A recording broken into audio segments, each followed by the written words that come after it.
Hi everyone. Sorry about that. My my mic wasn't working. So let me just make sure this is all working. There we go. All right, you guys. Sorry about that. Mr. Crystal Ball Todd installed a fan up above me that you cannot see, so I no longer am super sweaty and hot and uncomfortable in this room. And when he did that, I had to unplug my computer.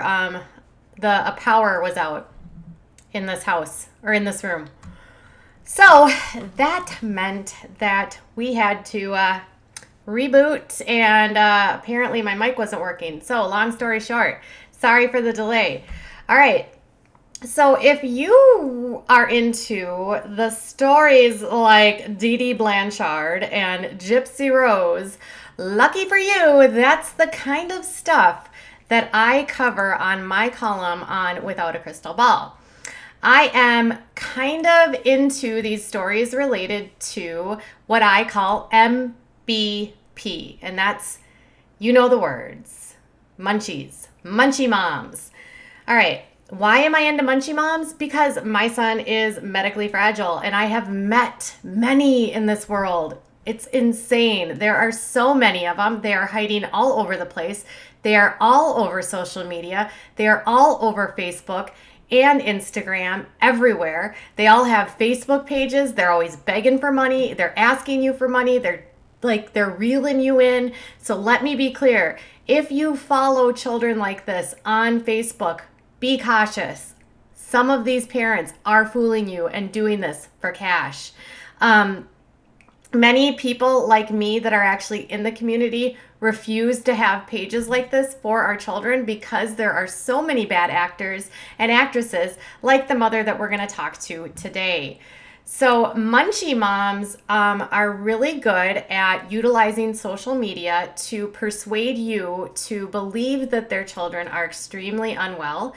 They talk about very hard to believe things. In the case of this story, it's going to be related to diabetes, but just in the individuals that I've met personally, it's, they typically have feeding issues. They have very vague symptoms. They are always having emergencies. These are parents that are always asking for money. They are all over the news. Typically, they will be the first ones to be like calling the news station if they need help with something or to try to get on TV. They will take advantage of every single free option that's available for children that have illnesses. And let me tell you, there's a lot of free stuff you can get if your child is unwell. Unfortunately, for families like mine, we don't really have the time to actually dig into it and find it.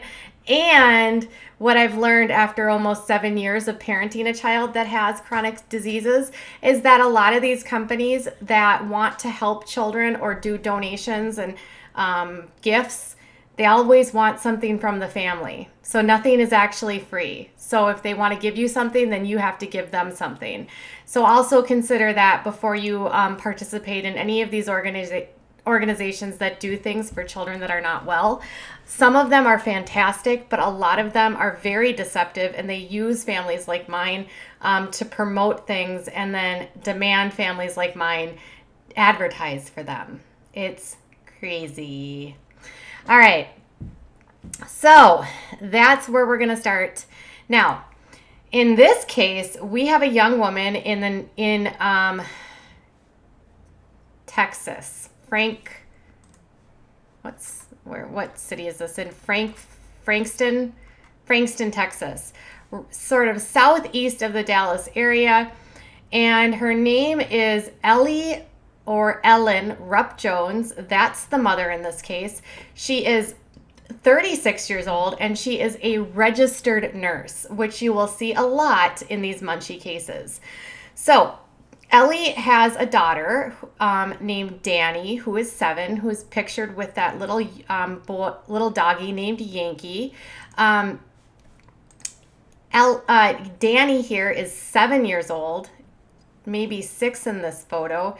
And her story kind of made headlines earlier this year because in November of 2018, Ellie and her daughter Danny and her son Maverick appeared on two broadcasts on a local WLTV or KLTV in Texas, and it was all about how her daughter needed a service dog to manage the rarest form of diabetes.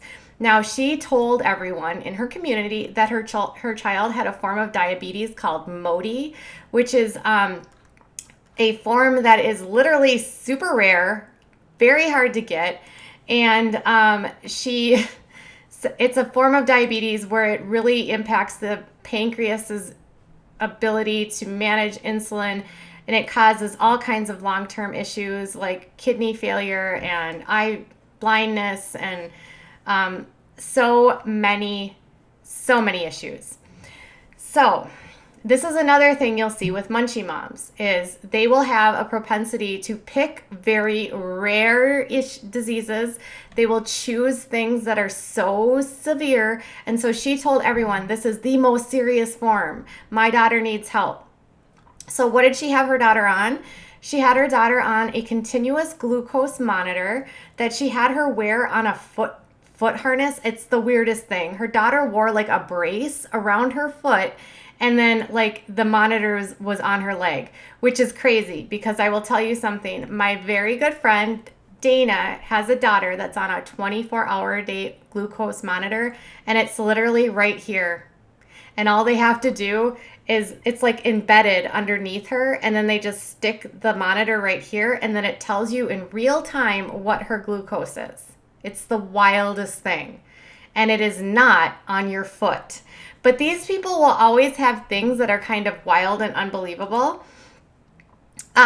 So that was like the one cue to me when I saw what they said her continuous monitor looked like, and I was like, that's not how these work. They're literally like usually up here or on your chest, or like they have a little port and then you just check it throughout the day. It's insane. For my friend Dana, whose daughter has a form of hypoglycemia that is not controlled by it doesn't have a diagnosed reason. There's some issue with her liver. And unfortunately, the way that her daughter's disease works is they don't really know what's causing it. So they treat it with different carbohydrates. But because of it, and because she cannot fast, they have to check her glucose constantly to make sure that it remains high. Otherwise, she can dip extremely low. So these monitors are really, really, really great options, but they're only needed in the most serious cases. And for my friend Dana, it's because our bestie Olive, that's her little name, Olive. I love Olive. It's because she can literally be at 100 and then drop to 40 because her liver doesn't store any sugar. So she had her daughter on a continuous glucose monitor, and she was giving her daughter insulin.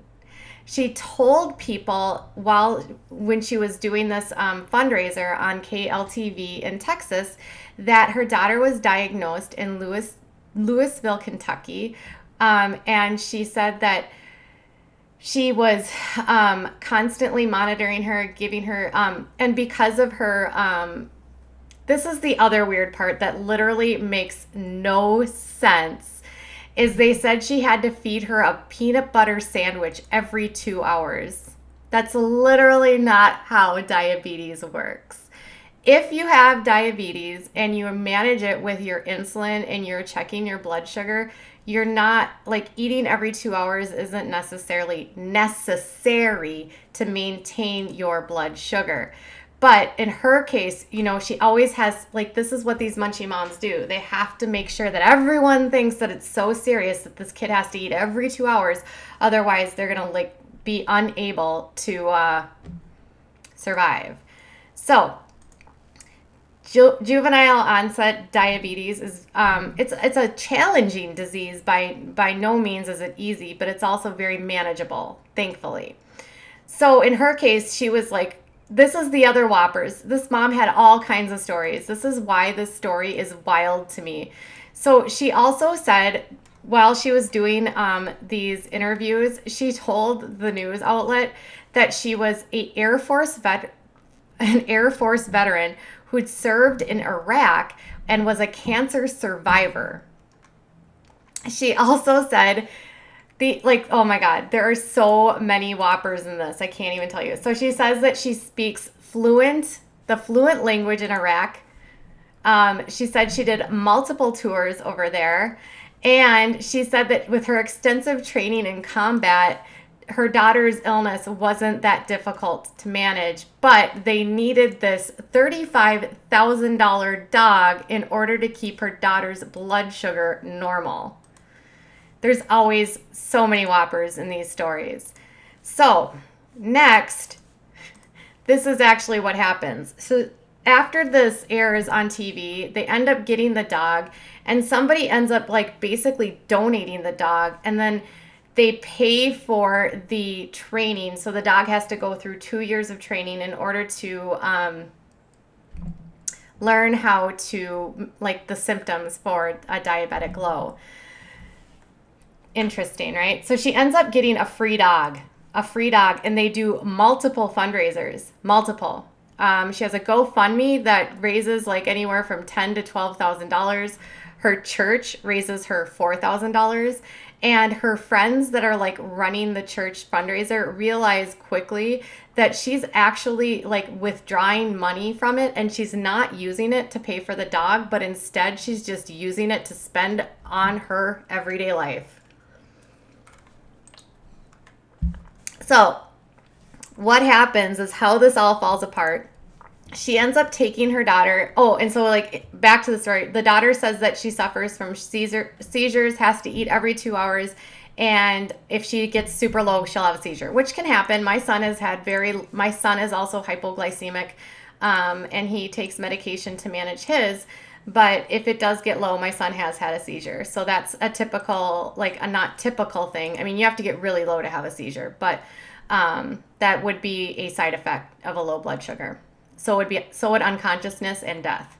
So she ends up taking her daughter in January to a clinic in Texas. And when she gets to the clinic, she tells them that her daughter has diabetes and that she's having issues with her blood sugar. A nurse that's at the clinic gets sort of cued off by something and tells her not to leave the clinic. And she says just says to stay in Tyler.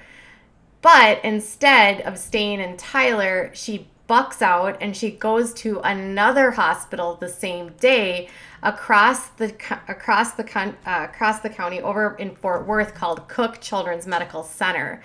So when she gets to Cook Children's Medical Center, she does the same thing, and she tells them that her daughter's having low blood sugar and she's hypoglycemic and blah, blah, blah. So they do some blood tests while she's there, and they showed that she had slightly low blood sugar, very slightly low, but her insulin levels were elevated and high.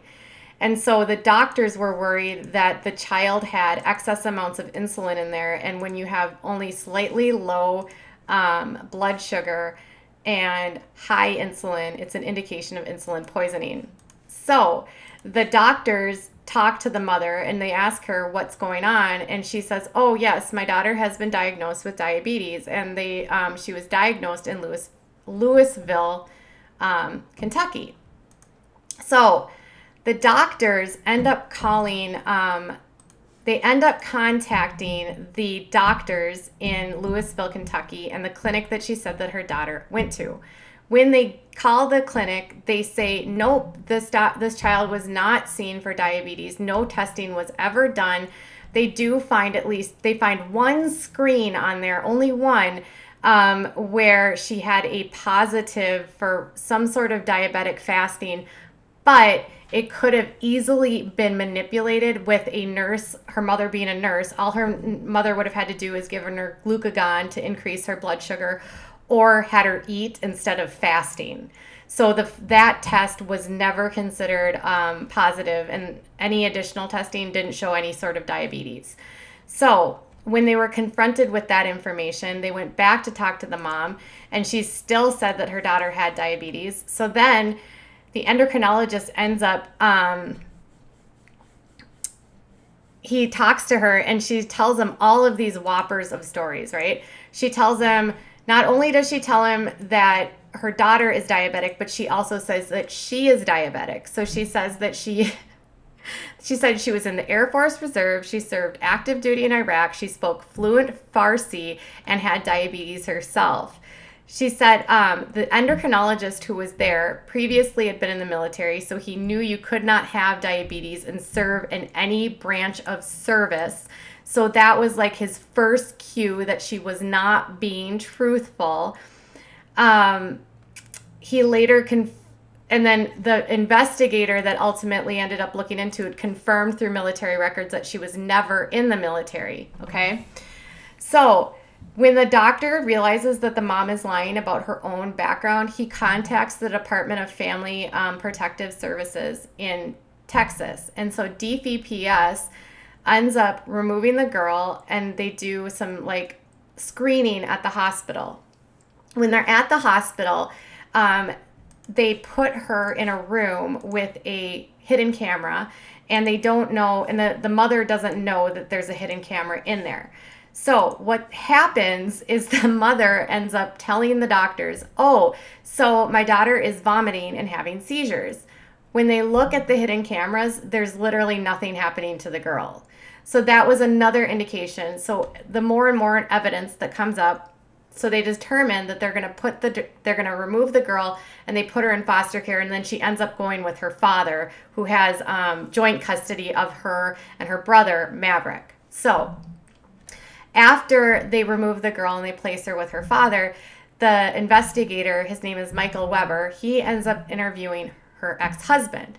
Her ex-husband tells her that not only does he know nothing about this, he has never seen his daughter ill. He's never given his daughter insulin. He's never seen his daughter have low blood sugar, and he has no protocol to treat her. He also told them about how when his son was younger, his wife decided that he was hearing impaired and demanded that the school give him a special hearing device. But he said his son didn't have any hearing issues. The father also said that his wife was known to lie about just about everything. He called her someone that lied for attention. So he says that even when so he had his Danny every other weekend. And when he had Danny every other weekend, he said there was zero like protocol for the diabetic stuff. He ended up finding out, like he said, so he called his ex-wife extremely attention seeking. Okay. So he told the investigators a bunch of the stuff that his ex-wife like told him about. So these are the things that his ex-wife said that she had. She said that she had cancer. She said that she had cancer while she was pregnant. And she told her husband that she delivered by C-section to a stillborn, and then also had a cancerous tumor removed. And her husband got no medical, when her husband went and requested medical records, there was zero evidence that she was ever pregnant. There was zero evidence that she had a C-section, and there was no record of a stillbirth. So she lied to her husband about being pregnant. It just keeps, like, the layers of this story are insane. So she ends up, like,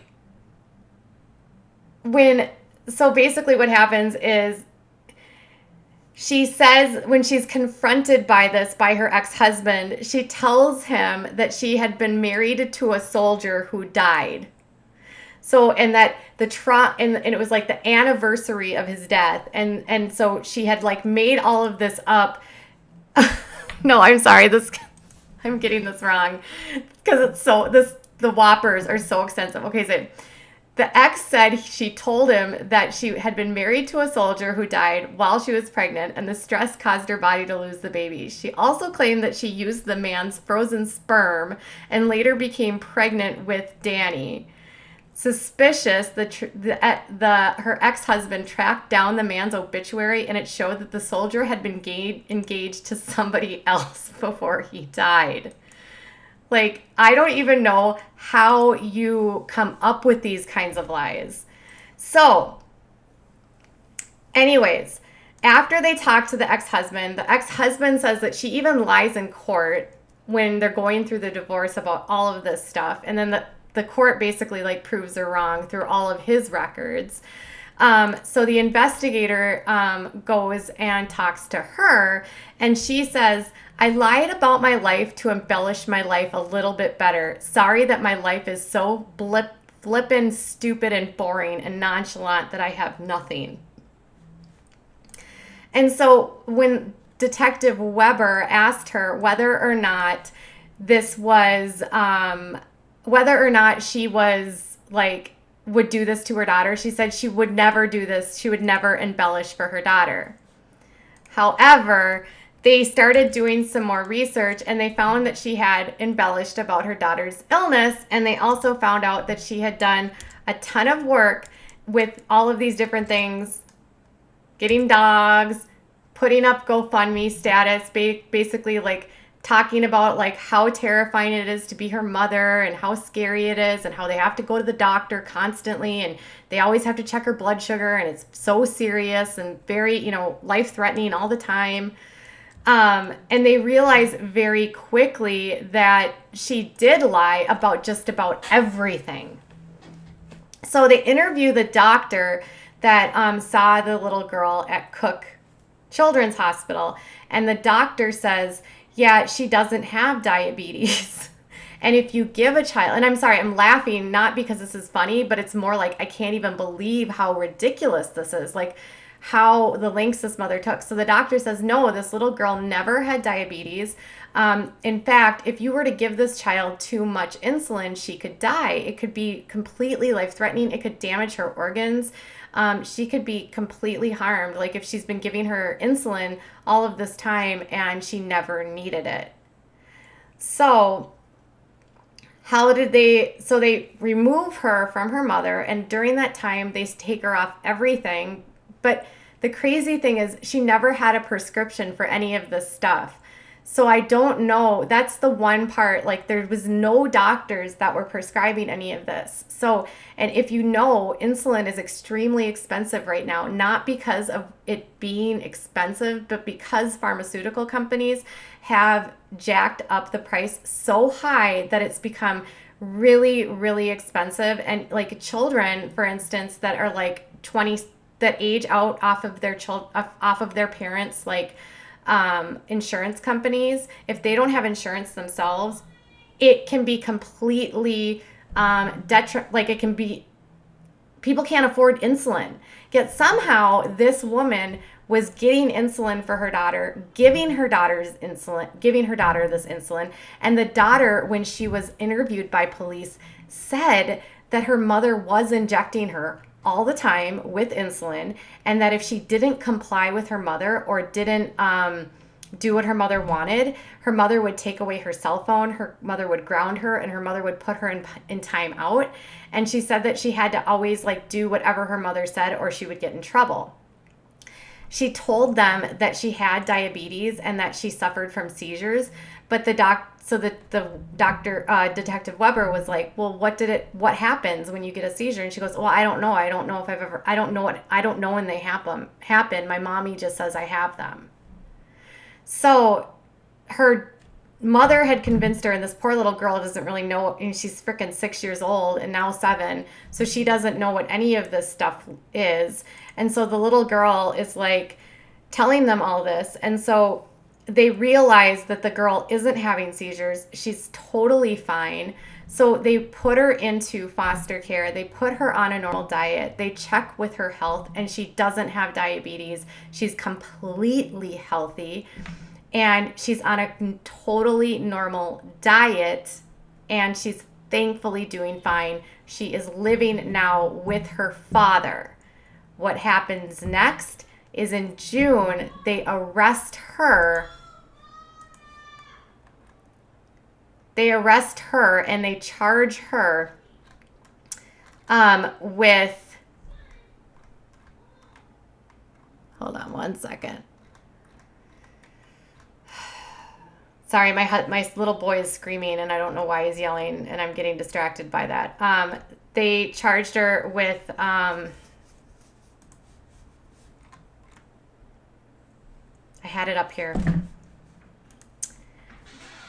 Injury to a child. Honey, I'm online. So they charged her with injury to a child, and her bond was set at $2,500. They have not yet said if they will.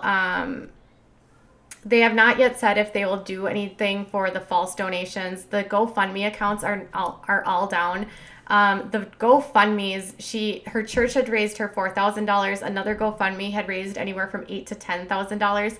And the dog in this case was donated from a breeder because the breeder saw the girl on the news and felt badly and felt like, oh, this little girl needs this dog. I'm going to get her this dog. So this is wild. Her next court date is on August 7th. But, you know, we often think about these types of cases being extremely rare. Her charge is injury to a child with serious bodily injury, which is in a very high level offense. It could be, I believe, if you are convicted of that in Texas, you can get up to 20 years in prison. So these types of cases happen all the time. Thankfully, in this case, a doctor was quick enough to pick up on some of the cues. Like, he knew she was lying about her service in the military. He knew through testing that something was off. He did his due diligence to contact another facility in Kentucky, which verified that she didn't have the diagnosis that she said, and then quickly notified authorities. And they acted very fast and removed her from the parent. So this is actually like awesome, because in cases like this, it doesn't always work like this. As you know, there's other children that go well into their adulthood that don't ever get help or end up their parents end up basically killing them, which happens. A lot of really tough stuff can happen in these cases, but I cover them a lot just because the media and the world and everyone wants to act like these cases are rare. And I can tell you with certainty, after 7 years or almost 7 years in the rare disease community and having a child with chronic illness, I've personally met at least 3 mothers doing this to your children. And with the advent of social media and Facebook and Pinterest and all of these methods to sell stories about children that are ill, and knowing the amount of attention that these mothers get, a lot of people are running these scams, and a lot of people are doing this to make children profits and make them people think they're martyrs, and it's crazy. So sadly, in these cases, unfortunately, there was another case in Texas, in I think the same county actually, Fort Worth. It was the Fort Worth area, Tarrant County, same county. Another mother earlier in 2018 named Deanna. Can't remember her last. Deanna Tutt. She her little boy Colby she was doing the same thing to her little boy Colby, and her little boy Colby was 13 years old and 51 pounds, and he was so weak, and she had been starving him for years, and it turned out that he was totally fine, and she got a 5-year sentence, and she was convicted of attempted murder, and she got 5 years. It's insane. Yeah, he was 51 pounds. He's doing really good now. I actually was, Tara, her best friend is the one who actually turned her in. And I was able to work with Tara, and I interviewed Tara and talked with her about everything. And I got a bunch of stuff from the prosecuting attorney that prosecuted her. It was the craziest story. And so sadly, in a lot of these cases, there's a lot of sympathy for these mothers because they're ill. And unfortunately, in a lot of these cases, MBP, and I've spoken with experts that actually like are skilled, and this is like their expertise in MPB. It's a really tough disorder to actually treat because the mothers are pathological liars. They believe the lies that they tell, and they really weave a very elaborate thread of lies or web of lies. And so people around them believe what they're telling them, even if it seems implausible. And because they believe their lies and they don't think that they've done anything wrong, they're very hard to ever like reform because they never admit that they did anything wrong. It's super rare for a mother to ever say, yep, I did this. Yep, I have it. Yep, I'm doing it. They will consistently like downplay it or find a way to around it. I spoke with a detective actually in Minnesota because there was a case here very similar. The mother pled, entered in a plea agreement, and she got 30 days suspended sentence, and her son was almost dead. So unfortunately, like the courts just don't know what to do with these cases, and I don't know why they're not harder on them. It's insane to me that there's not more. It's insane to me that there's not harsher penalties, but the detective that I interviewed, he was awesome. He deals with these types of cases all the time. And what he said was that a lot of the women that are, and this is going to upset some of you that deal with borderline personality disorder, but Munchausen by proxy and borderline personality disorder, they overlap a lot. And a lot of the mothers that have MBP are also considered borderline too. And so between those two working together, he said that they are extremely hard to ever like get them to become remorseful or to change the way that they are. There's not effective therapy at this point to treat MBP. There are not medications because it's not considered a chemical imbalance. It's considered a behavioral issue like BPB or like borderline. MPB is considered a personality issue, not like a chemical imbalance like depression. And so they don't have medications because it's a pattern of behaviors, not necessarily something in their brain making them do it. It's insanity, and it's wild. So I've spent a lot of time reading about it. I have a ton of mothers. If this is the kind of stuff that you like to read about or that you're interested in, I have probably written about 7 or 8 moms in the last year that are doing this. And if you have stories like this that are like similar to this, or there's someone local to you, let me know and I'll write about them. I cover all these kinds of stories. No, I did not say that. I didn't say that borderline was insanity. I said that they cannot be, it's like Munchausen is so difficult to treat that they cannot be like reformed. It's different than borderline. Yeah, sorry. I didn't call people with borderline insane, if that's what you mean. That's not what I said. I was talking about Munchausen's by proxy, which they often have borderline traits, but it's also its own issue. And because of what I'm saying is what I mean by insane isn't that it's like they're not like they're crazy. It's more like there's nothing that can be done to help them get better because they don't know why they are the way they are. That's the problem. And that to me is that's the part of where I mean insane, where it's like, it's crazy. I can't believe we don't know what causes this. I can't believe there's not a way to help these parents or to help reform them. Correct. The big picture of this is insane, not the people. Absolutely.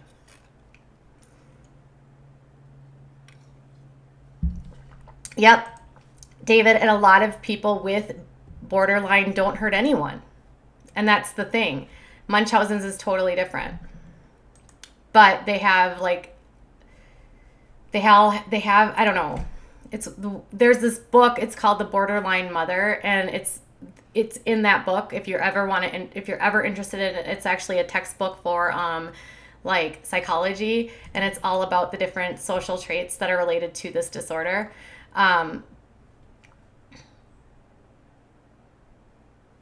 No, okay, Tifa, I'm not saying anything about anyone with BPB. What I'm saying more than anything, for any of you guys that are dealing with a personality disorder like borderline or like Munchausen's or whatever, what I'm saying is the insanity part of it to me is that at this point in 2019, we still don't have really effective ways to help people outside of DBT and other dialectical therapies to help people sort of recover from it.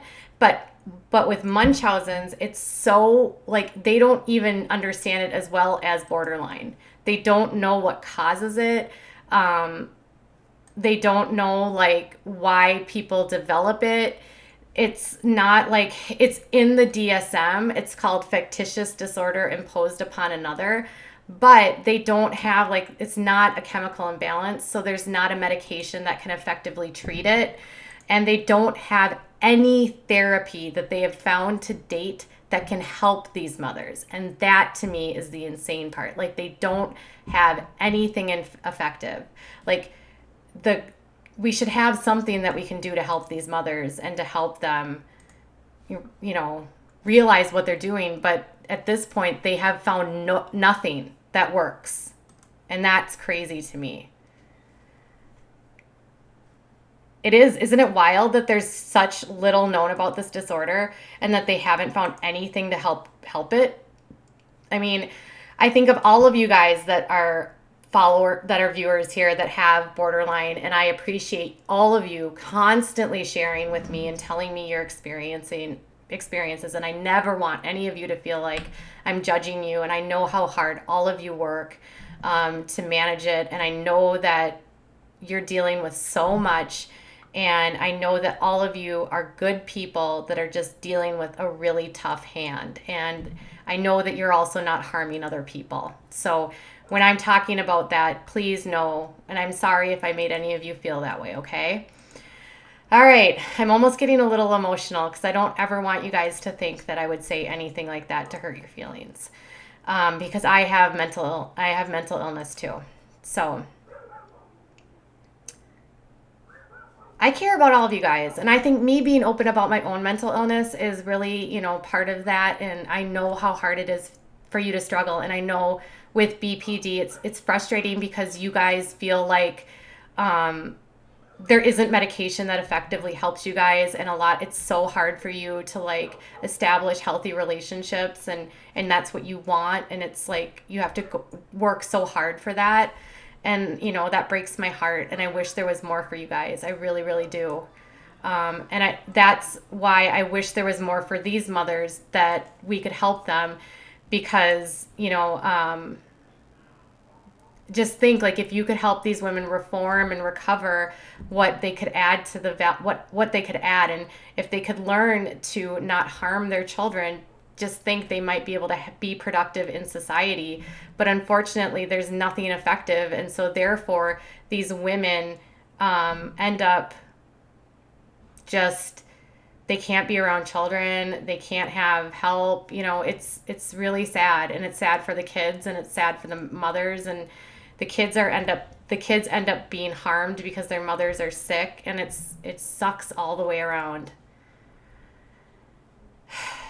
So, yeah. And any of you that are struggling, we have a wonderful community here. So please make sure you reach out. I know you guys in chat have developed a group of friends, and I'm really glad about that. You're always welcome to comment. You can come join my community on Facebook too, on my Facebook page, or follow me on Twitter. We're always chatting on Twitter. So I'm gonna, yes, you will always find hugs here. So thank you guys so much for enjoying me today. I can't believe I got so emotional, but you guys, you are awesome, and I wouldn't be able to do any of this without you. So please make sure that if you ever do need clarification, that you ask me. So, all right, you guys, that's it on this story. I will keep you posted. Her next date of her next hearing is in August, and I will try to follow this to see what happens. The good news is this little girl is doing so much better, and that's the important part. The sad thing is now this little girl's life and her brother's life are completely ripped apart, and she went through so much because her mother wasn't well. So I hope you guys have a good night, and I will see you later.